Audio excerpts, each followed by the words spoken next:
Good morning, peeps. How we doing? Guess what? I'm back out tabbing at last. So, yeah, I've had a few medical issues last couple of months, one of them being a frozen shoulder. And obviously I've been laying it up, trying to get myself fit again. A few other issues that I've had. Not going to go into details, but it's been quite a bit of a traumatic time for me. In the fact that I couldn't get out and do things, and as you all know, I like to get out and do stuff. So, been a bit of a time for me as I've been in the house. I sort of not able to do stuff. Been playing with guitar. I've been doing that, both the electrics and my bass. Actually gave my very first guitar that I bought to my granddaughter Lily, because she's now taking up guitar. She had a little electric one, but it was too small for her now.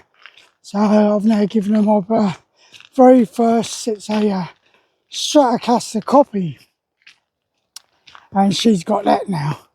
So I've still got my other ones, so I can play those. That's not a problem, is it? Yeah. But so lots have been going on over the last couple of months, isn't there? Yeah. First of all, we've got that numbnut called Mr. Trump that decided that us British soldiers, we're never on the front line in Afghanistan or anywhere else. And then he tried, to apologise. I didn't mean that. When you said European soldiers or NATO forces, Mr. Trump, you meant everyone. And trying to get yourself out of it didn't work. But what I'd like to say is all of the American veteran brothers out there that messaged me under a video that I posted about it, thank you very much for your support. Greatly appreciated. And it just shows that you may have a numbnut as a leader, but you've got some integrity about you. So thank you very much for that, guys. As I say, greatly appreciated by all of us British veterans. To all the other NATO forces and Australian forces that went out to Afghanistan, did the business, did the job. Some sadly didn't come home. To those guys, I'll see you all at the final RV. So, like I say, Mr. Trump, yeah, what a nightmare. Then we've got our glorious Prime Minister, who has decided to repeal the Northern Ireland Act and go chasing after veterans. Now, this is why we wonder why people don't want to join the forces anymore. Yeah, why would you want to go and join the forces? Now, full well that if you go into battle, you're going to come out of it, and there's a good chance 40, 50 years down the line that someone's going to try taking you into court. To Brian Wood, I've got your book, matey. Double Crossed. Double Crossed doesn't really cover it, does it? And those of you that haven't read Brian's book, yeah, please do so. Brian was involved in an operation called Danny Boy. And then thanks to Mr. Shinner and Mr. Starmer, got dragged through the courts. Yeah. So, yeah, why? Why are we supporting these people? I've already said what would happen if they ever came after me. Keep watching the news, guys, because do you know what? There'll be this little geezer kicking the bell end out of the 10 Downing Street. Yeah, because I've had enough of it. I've got friends of mine that died in Northern Ireland. And to be chased after 40, 50 years later on. Yeah, and in one case, Dennis Hutchins, some of you may know him, he was the big name after Soldier F that was being chased. And like I say, poor old Dennis didn't actually get to see the courtroom. he passed away with stress.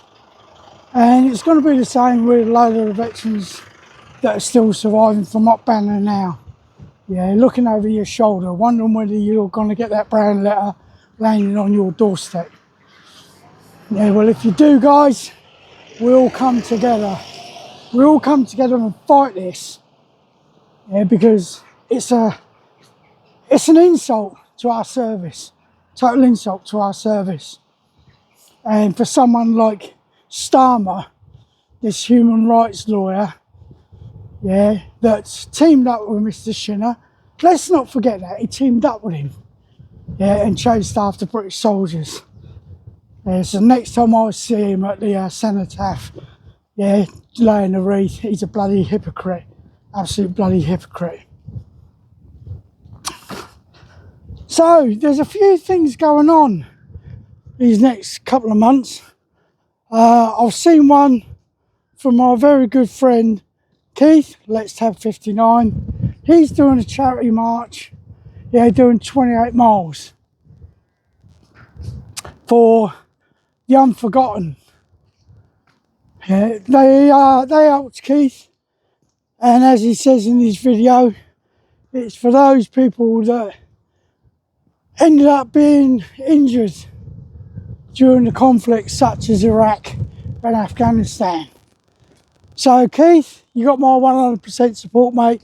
I will try, if I can, to come over to you and actually do a tab with you so that we can raise as much money as possible. Now on my side, I support Combat Stress in a big way. They helped me when I was struggling. And they've got a thing going on called March in March, where they're asking people to just tab 10 miles, run it, tab it, walk it, do whatever you want. Yeah, 10 miles in March to raise money for Combat Stress. And if you don't know what Combat Stress is, there'll be a link in the description of this video.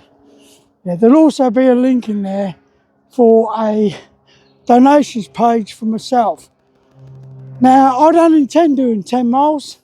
I intend doing more. And if I can do it, I'm going to do 10 miles per week, yeah, for Combat Stress during March. So hopefully we're going to knock up at least 40 miles. So as Keith has said, we know that people are struggling at this present moment in time. Fully understand it, yeah. And just asking you to consider donating a couple of quid towards not only Keith's but mine as well. Now, the way I look at it, cost of a cup of coffee from Costa, it's about, what, 4 quid? Yeah, if you can donate that, we would both greatly appreciate it. So if you can do 4 quid to mine, 4 quid to Keith's, yeah, fantastic. You wonderful people out there have supported both me and Keith on various money-raising escapades that we've done. And we can't thank you enough. And it's like Keith has said, yes, there's a lot of veterans charities out there that need our support, or need your support, as well as mine. And unfortunately, that's the way that the veteran community has to work. We have to do it via charity, rather than the government getting off their backsides and helping the guys out that have served this country. Yeah, too busy with their noses in the trough, pulling off their expenses, having meals and everything on the taxpayers' money, yeah, and decorating their houses, their second homes, yeah, to the taxpayers' expense. So let's think about that, shall we? Yeah, so please, if you can donate, not telling you to do it, asking you to consider it. So anyway, I'm going to do a quick 5 mile down to the reservoir and back today. Only, well, saying a quick one, I'm taking it nice and steady, I'll be honest with you. But down to the reservoir and back, quick 5 miles. And like I say, in March, I'll probably do that twice a week. Yeah. At the moment, the walks around Leicestershire are just lakes. Yeah, I'm not a frogman. I haven't got any sub-aqua gear, so I'm not going out over the fields as I would normally do and do a long walk. But with the floods and everything that's happening around Leicestershire, it's been horrendous. Yeah, roads closed off, causing all sorts of problems. Anyway, I'm going to crack on, get down to the bottom. Hope you all have a lovely day. The sun was out, it's disappeared again. I'm waiting to get peed on at the moment, which wouldn't surprise me. But to you all out there, take care of yourselves, stay safe, and as me and Keith always say, let's tab.